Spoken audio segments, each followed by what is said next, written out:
ಕರ್ನಾಟಕ ಸರ್ಕಾರದ ಮತ್ತೊಂದು ಹೊಸ ನೇಮಕಾತಿ ಪ್ರಾರಂಭಿಸಿದೆ. ಸಂಪೂರ್ಣ ಮಾಹಿತಿ ಈ ವಿಡಿಯೋದಲ್ಲಿದೆ.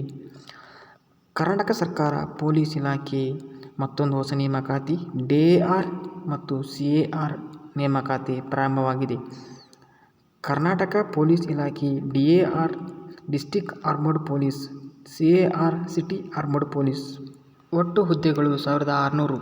HK ವಿಭಾಗದಲ್ಲಿ 179 ಹುದ್ದೆಗಳು, ನಾನ್ HK ವಿಭಾಗದಲ್ಲಿ ಅಂದರೆ ಕಲ್ಯಾಣ ಕರ್ನಾಟಕೇತರ ಹುದ್ದೆಗಳಲ್ಲಿ 1421 ಹುದ್ದೆಗಳಿವೆ. ವಿದ್ಯಾರ್ಹತೆ PUC ತತ್ಸಮಾನವಾಗಿದೆ.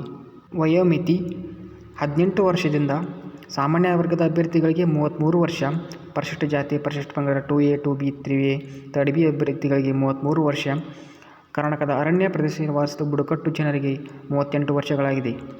ಅರ್ಜಿ ಶುಲ್ಕ 750, ಪರಿಶಿಷ್ಟ ಜಾತಿ ಪರಿಶಿಷ್ಟ ಪಂಗಡಗಳಿಗೆ 500 ರೂಪಾಯಿ. ಲಿಖಿತ ಪರೀಕ್ಷೆ ದಿನಾಂಕ 6/9/2026. ನೇಮಕಾತಿ ವಿಧಾನ ಸ್ಪರ್ಧಾತ್ಮಕ ಪರೀಕ್ಷೆ ಮೂಲಕ. ವಿಷಯಗಳು: ಸಂವಿಧಾನ, ಭೂಗೋಳಶಾಸ್ತ್ರ, ಇತಿಹಾಸ, ವಿಜ್ಞಾನ, GK, ಪ್ರಚಲಿತ ಘಟನೆಗಳು, ಮೆಂಟಲ್ ಎಬಿಲಿಟಿ, ಕಂಪ್ಯೂಟರ್, ಸಾಮಾನ್ಯ, ಪೊಲೀಸ್.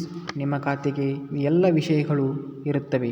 ಅರ್ಜಿ ಸಲ್ಲಿಸಲು ಪ್ರಾರಂಭ 22/6/2026 ಅರ್ಜಿ ಸಲ್ಲಿಸಲು ಕೊನೆಯ ದಿನಾಂಕ 22/7/2026 ಕೊನೆಯ ದಿನಾಂಕವಾಗಿದೆ. DAR ಬೆಂಗಳೂರು ನಗರಕ್ಕೆ ಜಿಲ್ಲಾವಾರು ಹಂಚಿಕೆ ಮಾಡಲಾಗಿದೆ. ಸಶಸ್ತ್ರ ಪೊಲೀಸ್ ಕಾನ್ಸ್ಟೇಬಲ್ 949 ಹುದ್ದೆಗಳು. ವರ್ಗೀಕರಣ: ವರ್ಗಗಳು: ಇತರ ವರ್ಗಗಳು, ಗ್ರಾಮೀಣ ಅಭಿವೃದ್ಧಿ, ಮಾಜಿ ಸೈನಿಕರು, ಕನ್ನಡ ಮಾಧ್ಯಮ, ಗ್ರಾಮೀಣ ಮಾಧ್ಯಮ ಮತ್ತು ಯೋಜನಾ ನೇತೃತ್ವಕ್ಕೆ ಮೀಸಲಾತಿ ಇಡಲಾಗಿದೆ. DAR CAR ನೇಮಕಾತಿಯನ್ನು KA ಮೂಲಕ ಪರೀಕ್ಷೆ ನಡೆಸಲಾಗುತ್ತದೆ. ಇಂತಹ ಮಾಹಿತಿಗಾಗಿ ಕಾಯಕ ಕನ್ನಡಿಗ ಯೂಟ್ಯೂಬ್ ಚಾನಲ್ ಲೈಕ್ ಮಾಡಿರಿ, ಶೇರ್ ಮಾಡಿರಿ, ಸಬ್ಸ್ಕ್ರೈಬ್ ಮಾಡಿರಿ ಅಂತ ಹೇಳ್ತಾ ಧನ್ಯವಾದಗಳು.